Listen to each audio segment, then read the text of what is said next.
The circle in the diagram has center O. The distance of O from BD is 4. Now what does that mean? We're talking about the distance of a point to a line. The line in this case is a chord of the circle. Well, we mean the shortest distance of a point to the line, or the perpendicular distance of the point to the line. The distance of O from DC is 3, so we're talking about the shortest distance of the point to the line, that is the perpendicular distance. And in this case it's 3. Now we want the length of the diameter of the circle. So the distance of B to C is the diameter. I call it D. Now we can use a theorem here. We know that a line drawn from the center of a circle perpendicular to a chord of a circle bisects the chord. So we know that this distance must equal this distance here. And similarly for this chord over here, we have a line drawn from the center of the circle perpendicular to the chord DC, and it must bisect this chord. So this distance, that is the distance of D to this point here, must equal the distance of this point to C. I'm putting 2 ticks here, of course, because in general this distance will not be the same as the distance of here to here, unless this triangle happens to be an isosceles triangle, and we're not given that it is an isosceles triangle, so we can't assume it. But we can definitely say that this length equals this length and this length equals this length. Now what other information can we get? So even before attempting to answer the question, we can just fill in as much as we can. Well, we have an angle in a semicircle here. The semicircle is here. BC is the diameter. So here's our semicircle. And the angle in a semicircle is a right angle. So that's from a previous result. We proved that by discussing angles standing on the same arc. The angle at the circle is half the angle at the center of the circle. The angle at the center in this case is 180 degrees, where both angles stand on the same arc. In this case the arc happens to be a semicircular arc. But anyway, you can look back over that. So if you see a semicircle in the problem, if you see a diameter, look out for this 90-degree angle. Let's see what else we can get.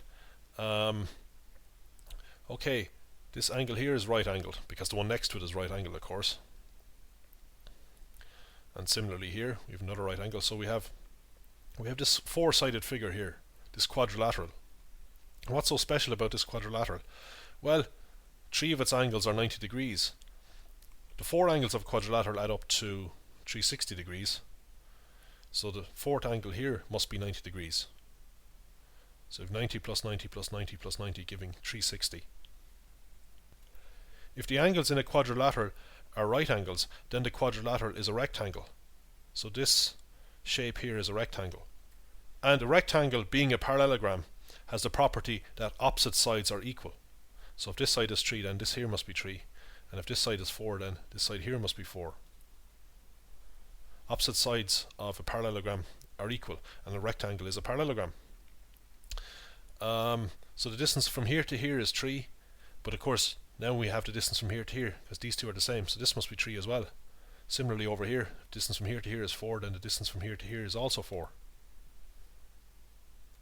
So if we now look at a big triangle, which is a right angle triangle, we see that the two short sides are 6 units and 8 units long. Now, we have 2 sides of a right angle triangle. It's this big triangle, BDC. And we can use Pythagoras to find the third side. So the third side of triangle BDC, the big triangle, is the hypotenuse. D is the longest side. D is the side that's opposite the right angle. And we know that the square of the hypotenuse is the sum of the squares of the two short sides. In this case, 6 squared plus 8 squared. Well, 6 squared is 36. 8 squared is 64. This is convenient. This works out to exactly 100. The square root of 100 is 10. So that's the answer. We could also see it from this small triangle here.